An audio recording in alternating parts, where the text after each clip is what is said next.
मेरा नाम है मोहित और आपका स्वागत है हमारे यूट्यूब चैनल हिस्ट्री चैंपियन में। तो जैसा कि आप जानते हो, आपका जो पेपर होने वाला है basics of the tourism concept, तो इससे संबंधित जितने भी इंपॉर्टेंट क्वेश्चन है सारे के सारे मैं आपको करवाने वाला हूँ। बड़ा इंपॉर्टेंट क्वेश्चन होने वाला है, पेपर होने वाला आपके सामने। आपको क्या करना है, बस इस वीडियो को पूरा देखना है, चैनल को सब्सक्राइब कर देना और वीडियो को लाइक कर देना। काफ़ी बच्चे परेशान है सर इससे संबंधित कि क्या पढ़ के जाएँ क्या नहीं पढ़ के जाएँ, तो बस आप इस वीडियो को देख लेना, इससे बाहर आपको कुछ भी देखने को नहीं मिलेगा। पहले यूनिट का पहला प्रश्न है, tourism is considered a system because.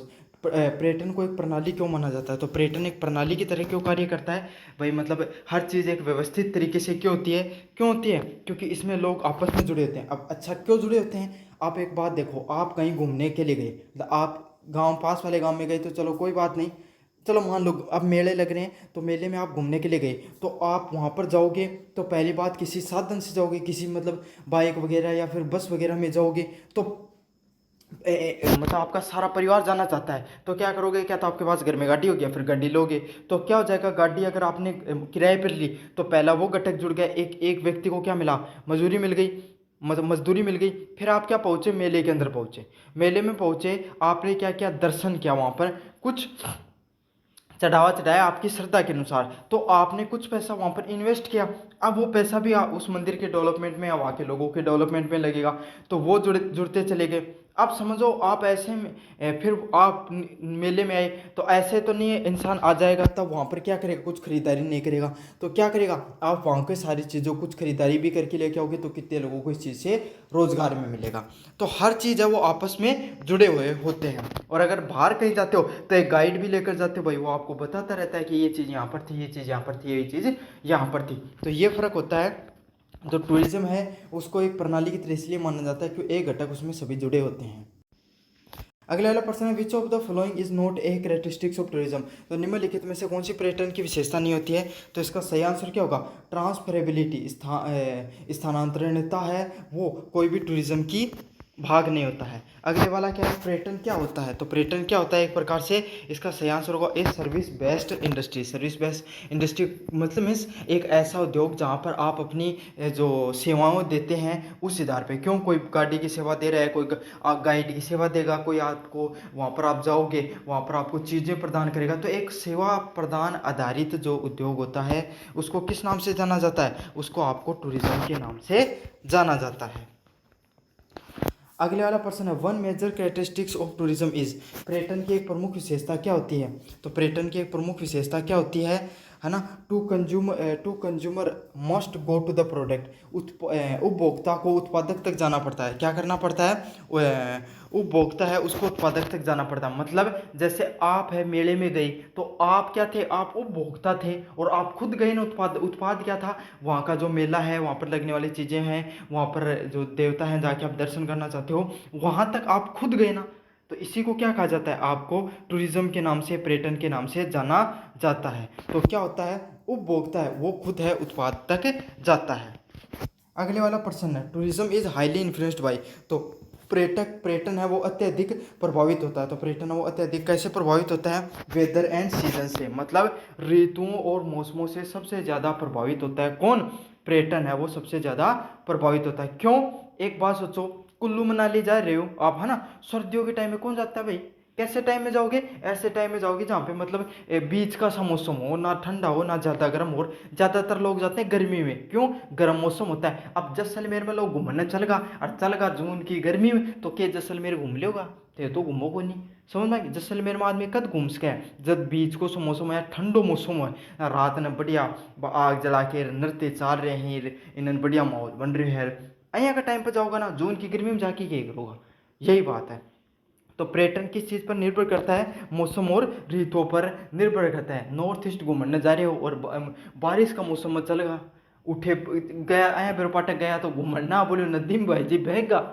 समझ में आ गई ना बात? तो यही है, टूरिज्म किस चीज़ पर निर्भर करता है? पर्यटन जो मौसम और ऋतुओं पर बहुत ज़्यादा निर्भर करता है। अगले वाला है, which of the following is a basic component of the tourism. निम्नलिखित में से पर्यटन का कोई सबसे मूल घटक कौन सा होता है? तो कोई भी वह बिजनेस हो को सबसे मूल घटक क्या है? ट्रांसपोर्ट, परिवहन है। अगर परिवहन है जति तो थे भाई घुमाई फ्राई करने जाओ हो। अब मैं थाना उदाहरण बताओ, थे थाल उठे के मेला में गया तो मेला में कहाँ गया, यहाँ थोड़ी चला गया, मेला में जाने के लिए थे कि करियो कोई साधन तो करियो ना। तो इसी को क्या कहा जाता है, उसी को क्या कहा जाता है, प्रिवेंट कहा जाता है। भाई कठे घूमने के लिए कम कम जान आन जान को रास्ता तो होना ही चाहिए, समझ में आ गया ना। तो प्रिवेंट सबसे मुख्य घटक होता है। अच्छे से याद कर लेना, यहीं से प्रश्न आएंगे।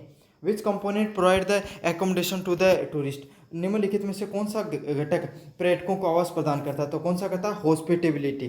तो हॉस्पिटेबिलिटी क्या होती है, जैसे आप कहीं पे गए तो मेले में गए, वहाँ पर देखो लाइन लगाने की एक अलग से व्यवस्था कर रखी थी, है ना। कोई भी व्यक्ति वो कोई भी गलत घटना हो जाए तो पुलिस वगैरह वहाँ पर खड़ी कर रखी थी, समझ में आ गया। जगह जगह पर बोर्ड लगा रखे थे, जगह जगह पर लोगों ने भंडारे लगा रखे थे, जाते हैं ना शाम जी के तो जगह जगह पे भंडारे लगे रहते हैं, है ना।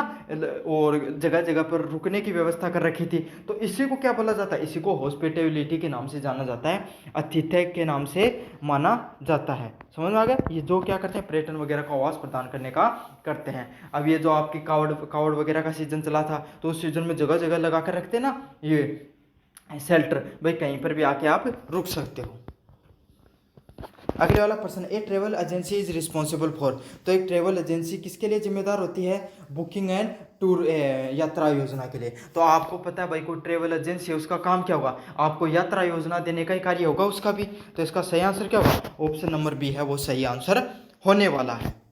अगले वाले प्रश्न की बात करें, टूरिज्म प्रोडक्ट इज, पर्यटन उत्पाद होता है, तो पर्यटन में किस चीज़ का उत्पाद होता है, इसका सही आंसर क्या होगा, इंटेंजिबल एंड एक्सपीरियंस बेस्ड।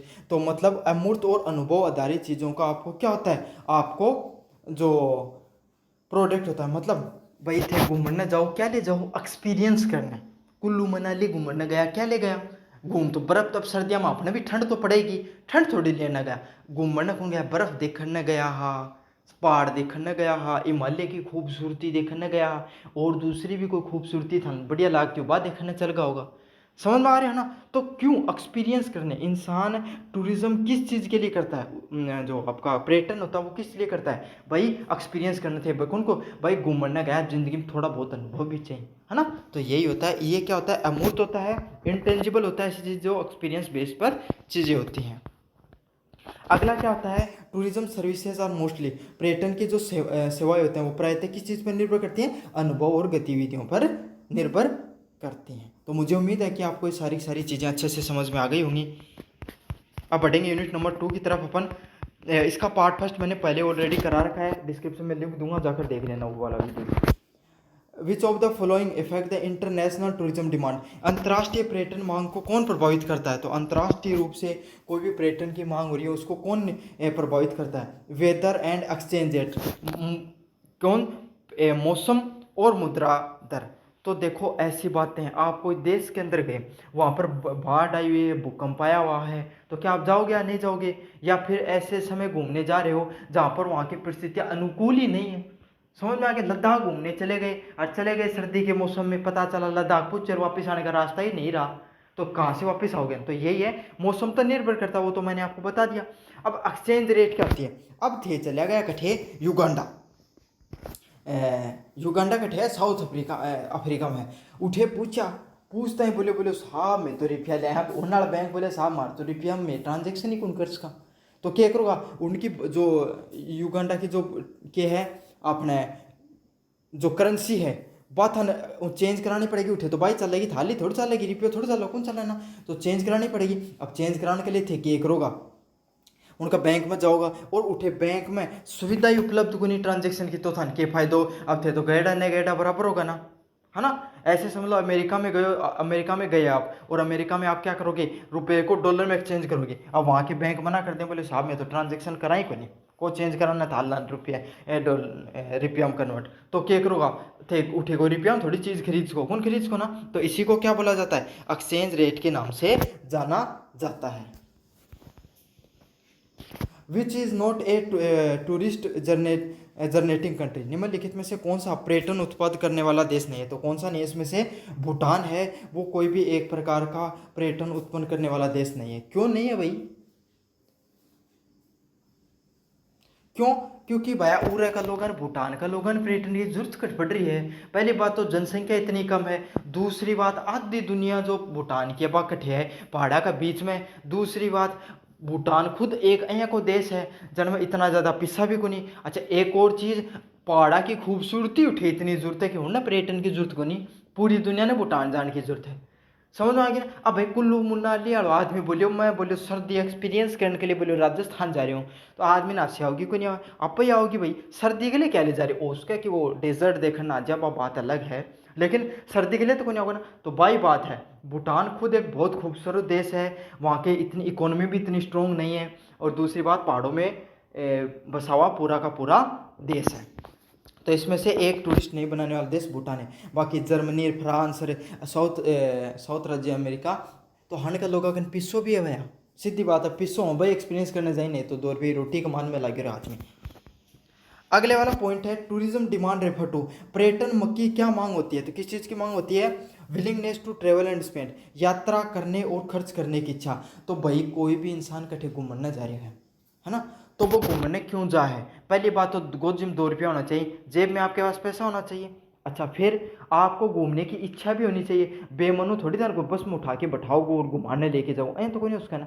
भाई थे मेला में गया, मेला में कच गया जैसा थारा सारा घर का को मन में हो कि मेला में घूम के आऊँगा जल्दी तो जाके है ना।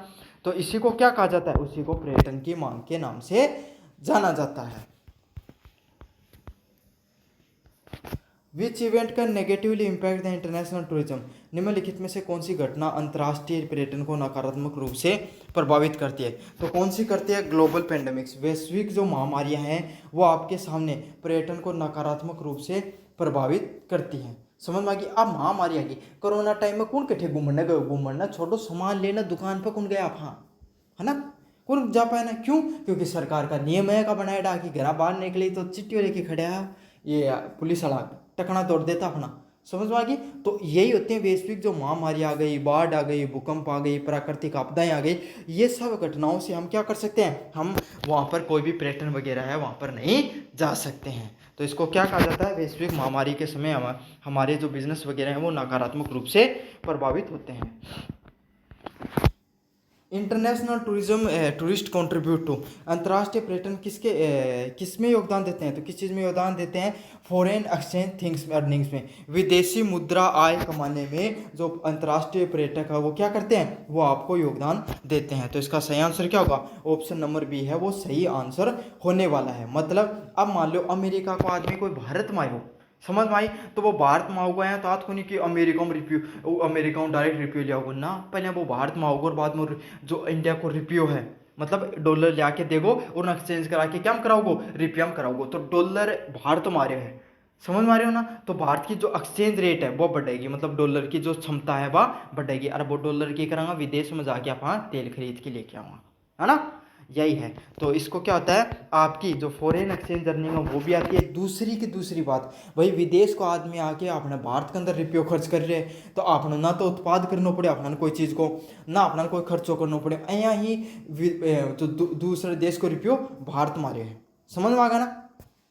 અહીંયા समझ में नहीं होगी तो एक और उदाहरण बताऊँ, जहाँ एक तो मान लो थान तारा घर का हर 100 रुपया दी, समझ में आ गई, तो और 100 रुपया के लिए क्या था, घर का को थोड़ा बहुत काम भी करके देना पड़े रहे, यहाँ हर थोड़ी रोड़ा भी सुनना पड़ी, सारा काम करना पड़ी ना। लेकिन अब की बार रक्षाबंधन ने थाली बाजी, अब की बार थान टक दे 500 रुपये दे के चली गई, 500 रुपये दे के चली गई, तो क्यों गो बिना मेहनत करे थान क्यों है थारकन 500 रुपया आगा अब की बार। तो यही हुआ है इन एक्सचेंज रेट बोले जाए कि बाहर को कोई आदमी आवे और वो रुपया खर्च करे, तो इससे क्या होता है, डायरेक्ट थाने फायदा है।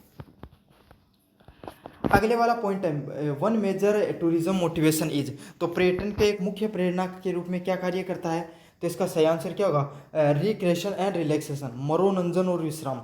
तो जो भाई पर्यटन है, कोई भी पर्यटन घूमना आ रहा है तो उनके चाहिए भाई घूमना कोई आदमी आ तो उनके चाहिए एक तो मनोरंजन होना चाहिए, इंटरटेनमेंट होना चाहिए को, और थोड़ा भाई रुकन फिरन के लिए घूमन फिरन के लिए जगह भी होनी चाहिए। भाई आयो तो कठे ना कठे तो विश्राम भी करेगो, तो विश्राम करने के लिए भी उकन क्या होनी चाहिए, जगह होनी चाहिए। तो क्या होगा, रिक्रिएशन एंड रिलैक्सेशन की भी उसके पास जगह होनी चाहिए। तो इसका सही आंसर ऑप्शन नंबर बी होने वाला है। Push factor in the tourism are related to, पर्यटन में पुश कारक किससे संबंधित होते हैं, तो पर्यटन में पुश कारक किससे संबंधित होते हैं, 22 नंबर प्रश्न का सही आंसर क्या होगा, ऑप्शन नंबर बी होगा, internal needs like escape and rest. तो जो पर्यटन होगा बहुत ज़्यादा कद बढ़ेगो। अब भारत में कोई आदमी है वो बताए भाई साहब भारत का आदमी बहुत बढ़िया है ना, बाकी एक नहीं यहाँ कोई भी आदमी आवे ना उसकी बहुत इज्जत करी ही है ना, और उठे मतलब अगर कोई सुविधा नहीं हुआ तो लोग खुद सुविधा प्रदान करती हैं। तो इस भारत की एक पॉजिटिव इमेज भारत की तरफ जाए तो इस और ज़्यादा लोग आना चाहिए। समझ में आ गई? अहियाँ भी नहीं समझ पाए। दो मंदिर नहीं थारा गाँव में, दुनिया मेला बने।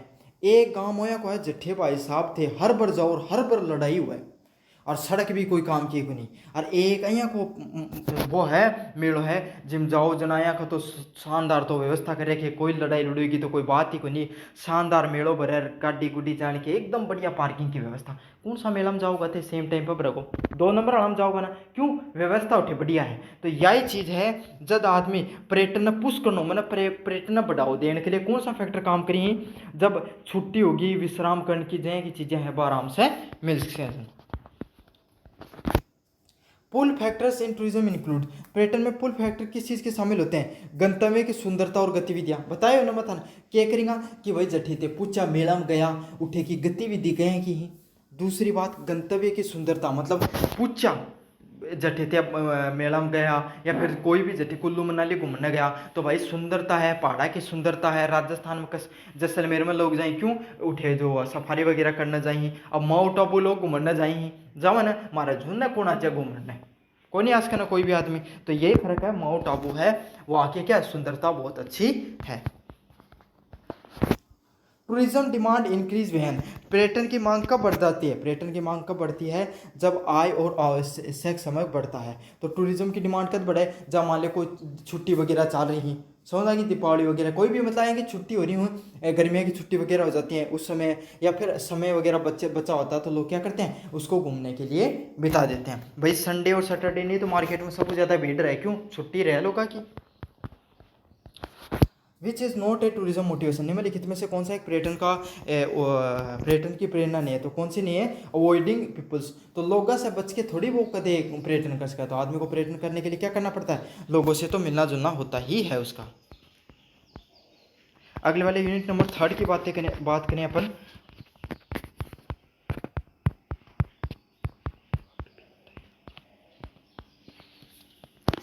पर्यटन के कारण स्थानीय वस्तुओं की मांग में वृद्धि किस प्रकार से प्रभावित करती है? तो पर्यटन की जो के कारण जो स्थानीय वस्तुओं की मांग की वृद्धि किस प्रकार करती है? इकोनॉमिक बेनिफिट, तो इससे क्या होता है आपको आर्थिक लाभ देखने को मिलता है। समझ में आ गया? तो लोकल प्रोडक्ट होती हैं, जैसे मान लो आप अब यहाँ पर गए, श्याम जी का जो मंदिर है यहाँ पर गए हैं आप, तो वहाँ पर भाई आसे पास की दुकान लगे नहीं, उनको देखो कितनी कमाई है, क्यों? क्योंकि जो लोकल प्रोडक्ट है वो की डिमांड है वो हमेशा बढ़ जावा है। पर्यटन के कारण भूमि की कीमतों में वृद्धि क्या दर्शाता है? किस चीज़ को दर्शाता है?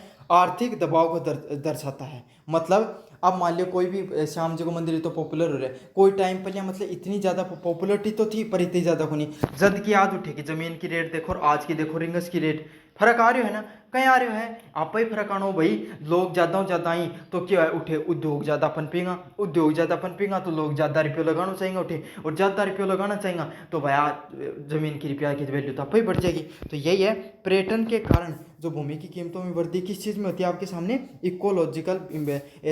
इकोनॉमिक प्रेशर, आर्थिक रूप से दबाव बढ़ता है, लोग ज़्यादा से ज़्यादा पैसा इन्वेस्ट करना चाहते हैं, इस कारण क्या हो जाता है? उस भूमि की कीमतों में वृद्धि हो जाती है।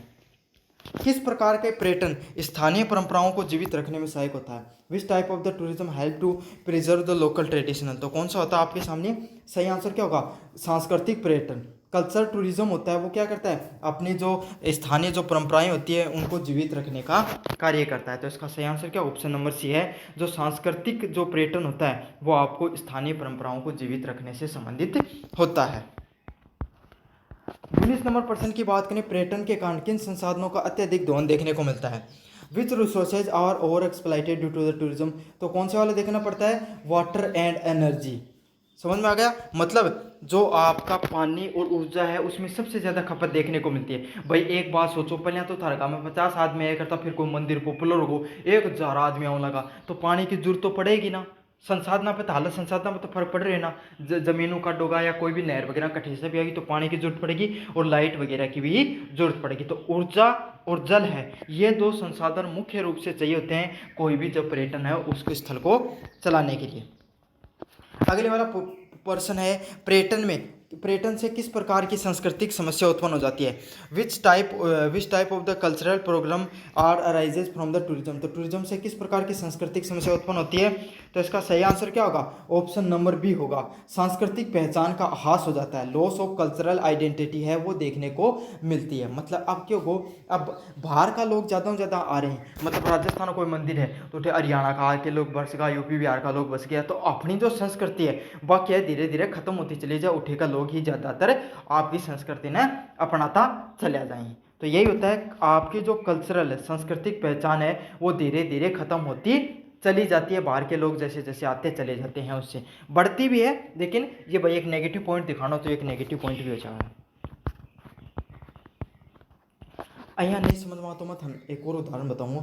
एक मान लो जो मेला है ना, जो एक मंदिर है थारा उठे मेलो पर है, उठे की कमेटी है ना, कमेटी बाकी एक रुपये तो स्थानीय है, लेकिन मान लो बाहर का आदमी ठेकेदार आके कोई ले लियो, जहाँ हो कोई करौली को और इली साइड को शेखवाटे को कोई आदमी लेके उठे ठेको ले लियो। अब वो तो क्या करे को सारा आपका है, आपका आदमी लगा रखा है, तो इस ठेके है नियम कायदा कहाँ चलेगा भाई? ठेकेदार का हिसाबों चल नहीं सारा का सारा नियम, कमेटी का ठेकेदार के साबू, तो वो आपके साबू नियम चला रहे, तो थारी जो संस्कृति वह थोड़ी थोड़ी क्या होगी, कम होती चलेगी। ये उदाहरण से समझ लें। पर्यटन के कारण स्थानीय लोगों को क्या नुकसान हो जाता है? पर्यटन के कारण लोगों के जीवन की लागतों में वृद्धि। तो थाने भी बेरा है, पहले जो जमीन उठे 50,000 में मिल जाती है, अब कमों को में 3 लाख में कौन मिले। अगर ज़्यादा पॉपुलर हो जाए कोई मंदिर वगैरह, कोई जगह वगैरह या घूमने की जगह हो जाए, क्यों वहाँ पे लोग भी ज़्यादा बिजनेस वगैरह स्थापित करना चाहते हैं, चीज़ भी महंगी होनी शुरू हो जाए, क्यों पर्यटन महंगी मिलेंगी तो थाने भी महंगी मिलेंगी। तो यही हो जाता है, लोगों को किस चीज़ का नुकसान देखने को मिलता है भाई? 2 रुपये की कमाई हो तो 2 रुपये का नुकसान भी हुआ है। क्यों है? जो कॉस्ट ऑफ लिविंग है वो बढ़ जाती है। पारिस्थितिक पर पर्यटन का कौन सा प्रभाव होता है? तो कौन सा होता है? What is the one ecological effect of tourism. तो क्या होता है आपके सामने? पारिस्थितिक तंत्र का क्षरण होता है, इकोसिस्टम है, जो आसपास का जो सारा का सारा सिस्टम है वो डिग्रेड होता दिखाई देता है। समझ में आ गया? जो पारिस्थितिक तंत्र होता है वो सारा का सारा ह्रास खत्म होता हमें नजर आता है। 23 नंबर प्रश्न की बात करें, पर्यटन किस प्रकार की वैश्विक समझ को बढ़ाता है ना? Tourism promote which type of global understanding. तो किस प्रकार की अंडरस्टैंडिंग को बढ़ाता है? इसका सही आंसर क्या होगा? कल्चरल टॉलरेंस है उसको बढ़ाता है, सांस्कृतिक सहिष्णुता है उसको बढ़ाता है। मतलब पर्यटन को क्या कार्य हुआ है? वो आपकी जो सांस्कृतिक जो हमारी पहचान थी उसको बढ़ाता है। मतलब अपने खुद की भी पढ़ाओ को, दूसरी बात बाहर का लोग आके रह रहे हैं तो इससे थोड़ा थोड़ा आपा भी उनकी भाषा सीख लिया, उनकी लैंग्वेज सीख लिया, उनके हिसाब से बात करने की चीज़ें सीख लिया। तो पहले अपना मान लियो कोई एक जाति कोई धर्म से अपना थोड़ी नफरत थी, लेकिन उठा का लोग अपना कर रिया अपने साथ बातचीत करी तो ते भी खुलगा कि यार आदमी तो बढ़िया है ये। तो क्या अपनी जो सांस्कृतिक जो सही सुनता है वह और भी निखर के आ जाए चीज़ से। अगले वाला पॉइंट है, कैरिंग कैपेसिटी शब्द का क्या अर्थ होता है पर्यटन में, है ना? What does the carrying capacity means in tourism. तो कैरिंग कैपेसिटी का अर्थ क्या होता है टूरिज्म में? इसका सही आंसर क्या होगा?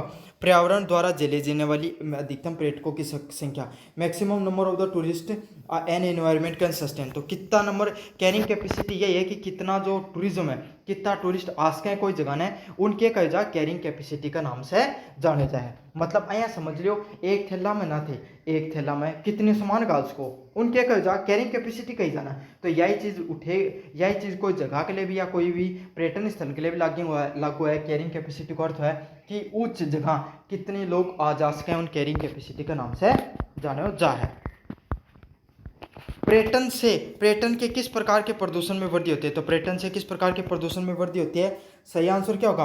ध्वनि और प्रकाश प्रदूषण में वृद्धि होती है। मतलब लोग आ रहे हैं, वाहन आ रहे हैं, साधन आ, तो क्या होगा? ज़्यादा से ज़्यादा क्या होगा? ध्वनि प्रदूषण होगा, और प्रकाश को प्रदूषण वायु प्रदूषण भी देखने मिल सके है, समझ में आ गई। और भी जो सोइल प्रदूषण भी देखने मिल सके, क्यों कचरो वगैरह फेंक दी लोग, तो प्रदूषण को कोई भी कारक हो वो इको सही आंसर देखने थाने मिलेगा। समझ आ गया? तो ऐसा प्रश्न की जगह प्रदूषण है वो भी सही आंसर हो सकता था। कौन सा पर्यटन मॉडल पर्यावरण की रक्षा और स्थानीय भागीदारियों को बढ़ावा देता है?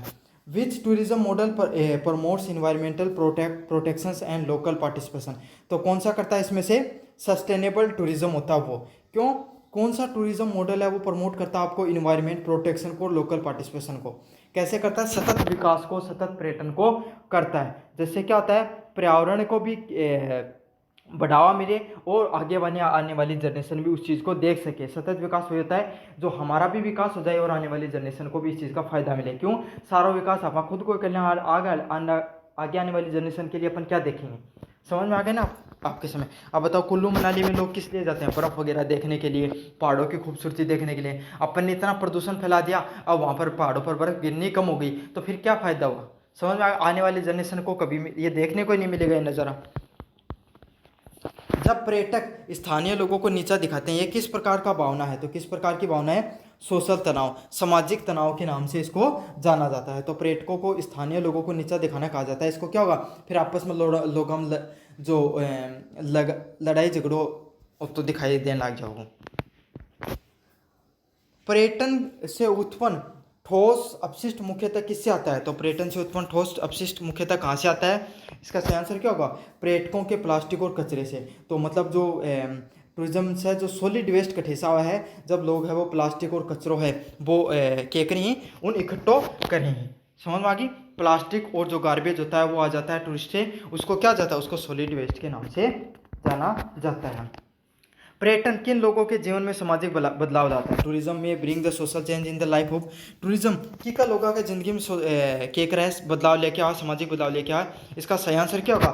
लोकल कम्युनिटीज, जो आसपास में जो उठे लोग रहे ना, उनके जीवन में बदलाव देखने का मिला है कि को जो टूरिज्म का वजह से। तो इसको सही आंसर क्या होगा? ऑप्शन नंबर सी है वो सही आंसर को होने वाला है। 30 नंबर प्रश्न की बात करें, पर्यटन को टिकाऊ बनाने के लिए क्या करना चाहिए? What is essential to make the tourism sustainable. तो टूरिज्म ने सस्टेनेबल बनाने के लिए क्या करना चाहिए? अपना पर्यावरण की योजना और नियम है वह बनाना चाहिए। तो क्या करना पड़ेगा? पर्यावरण को, पर्यटन को अगर सस्टेनेबल बनाना चाहते हो तो इन्वायरमेंटल प्लानिंग एंड रेगुलेशन है वो आपको देखने को मिलती है। अब बात करना 4 नंबर यूनिट की। सब ज़्यादा हार्ड है, काफ़ी बच्चा दिक्कत मारेगी। 4 नंबर यूनिट नहीं याद हो रही है सर जी। मोहित सर ही इतना दिन टेंशन लेने की जरूरत को नहीं, इतना दिन तो टेंशन लेने को नहीं, राज भी कौन लेने थी। अगले वाला क्या? 16 नंबर प्रश्न, निम्नलिखित में से कौन सी संस्थान वित्तीय सहायता देती है? तो which organisation provide the financial assistance. तो कौन सी प्रोवाइड करती है? TFCI। तो TFCI ने टैक्सी से याद कर लो, है ना। TFCI ने टैक्सी से याद कर लो। या एक अया की ऑर्गेनाइजेशन है जो लोगन के करे टूरिस्ट से संबंधित फाइनेंशियल हेल्प कराए। जय मान लो लोन लेके घूमने जा रहे हो, कोई आदमी कन पिस्सा को नहीं रुको भाई लो भी घूमने जा रहे हो, उनको मन कर को क्या भाभी घूम के आऊँगा, तो क्या कर लेंगा? TFCI कन जाओ, अप्लाई करो, पिस्सा लो और मजा मार के वापस आओ, फिर EMI चुकाता रहो। वह कौन सी है? TFCI संस्था। TFCI ने टैक्सी से याद कर लो। निम्नलिखित में से कौन सी भारत का घरेलू पर्यटन को बढ़ावा देती है? तो कौन सी देती है? IRCTC है वो क्या करती है? भारत में जो घरेलू पर्यटन होता है उसको बढ़ावा देने का कार्य करती है। तो इसका सही आंसर क्या? ऑप्शन नंबर बी है वो सही आंसर होने वाला है। कौन सा सही आंसर होगा? ऑप्शन नंबर बी है वो सही आंसर होने वाला है। IRCTC है वो क्या करती है? आपको जो घरेलू पर्यटन होता है उसको बढ़ावा देने का कार्य करती है। रेलवे से संबंधित संस्था हुआ है या क्या करे? भारत के अंदर जितने भी जो पर्यटन स्थल उठे अपनी सेवा प्रदान करने को कार्य करे रेलवे के द्वारा, IRCTC। भारत सरकार का प्रमुख पर्यटन नियम कौन सा है? तो ITDC। तो भाई DC कौन है? DC और district collector. District full form क्या है? District collector. अब डिस्ट्रिक्ट कलेक्टर अपना घर को तो वो नहीं, वो तो सरकार को ही हुआ है ना पद। तो इन याद कर लियो ITDC। IT मतलब IT को तो याद कर लियो, लास्ट में DC दिखा उठे भारत सरकार टिके पर्यटन के लिए। समझ में आ गई? ये ट्रिक को याद कर लियो, ITDC। ITDC है वो कौन सी संस्था है? मुख्य पर्यटक संस्थाओं से संबंधित है। निम्नलिखित में से कौन सा सरकारी उपक्रम नहीं है? Which of the following is not a government undertaking. तो कौन सा नहीं है? मेक माई ट्रिप। अब तो बताओ मेक माई ट्रिप की है? ये प्राइवेट संस्था ही तो है। प्राइवेट बस वगैरह या ट्रेन वगैरह की जो बस वगैरह की बुकिंग करने के लिए, ट्रेन वगैरह की, एरोप्लेन वगैरह की जो अपना टिकट बुक करने के लिए कौन सी करो? मेक माई ट्रिप से करो। बाकी ITDC, TFCI है ना, IRCTC, ये सारी संस्था कौन सी हैं? ये सारी की सारी सरकारी संस्थाएं हैं। Which of the following primarily provide the loan for the tourism related project. तो पर्यटन में मुख्य रूप से ऋण देने का कार्य कौन सा करता है? तो TFCI पहले भी था याद कराए टैक्सी से। समझ में आगो ना, वही याद कर लिया। आईटीडीसी किसके नियंत्रण में कार्य करता है? तो आईटीडीसी किसके डीसी के नियंत्रण में कार्य करे? तो एक बात बताओ, डीसी के भारत सरकार की संस्था है और पर्यटन से संबंधित है, तो कौन सा मंत्रालय के नीचे होगी? जो पर्यटन मंत्रालय के नीचे ही तो होगी ना। समझ में आ गया? थारा घर में एक बात सोचो, एक यहाँ को 3 घर में 3 टाबर है ना, एक टाबर थारा घर ना यहाँ को हज का सारा दिन लगी रखी कट्ठे घूमे आवा, वो यहाँ पग थली बढ़न लग जाए 15-20 दिन बाद में कट्ठे घूमे आ, तो उन्हीं बेरो ना कट्ठे कौन सी जगह बढ़िया है, कौन सी बढ़िया कौन नहीं कट्ठे के करना है, तो उन समझ ले, उन याद कर लियो, वो आईटीडीसी संस्था है और वो कौन सा मंत्रालय के नीचे है? पर्यटन मंत्रालय के नीचे है वो भाई। आईआरसीटीसी किस प्रकार की ऑनलाइन सुविधा प्रदान करता है? तो आईआरसीटीसी का क्या कार्य होता है? थाने पे थे या तो मन बताने की जरूरत को नहीं, ऑनलाइन टिकट बुकिंग करने के लिए अगर कोई आदमी ने यह चीज़ नहीं बेरो है तो फिर जिंदगी बहुत कुछ करना है, बहुत पीछे रह रहे होते। टीएफसीआई किस सेक्टर के लिए फंडिंग प्रदान करता है? टीएफसीआई किस सेक्टर के लिए फंडिंग प्रदान करता है? टूरिज्म और हॉस्पिटलिटी के लिए।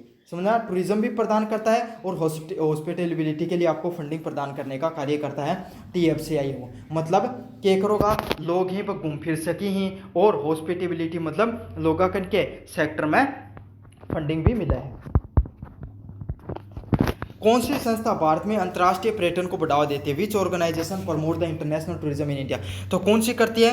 आईटीडीसी है। तो मैंने बताया था डीसी वाली संस्था वो सारा का सारा काम उसका क्या, पर्यटन बढ़ावा देने का कार्य है। आईटीडीसी के अंतर्गत कौन से होटल ब्रांड आते हैं? तो कौन से आते हैं? अशोका ग्रुप से वो क्या आते हैं, उसके नीचे आपको देखने को मिलते हैं।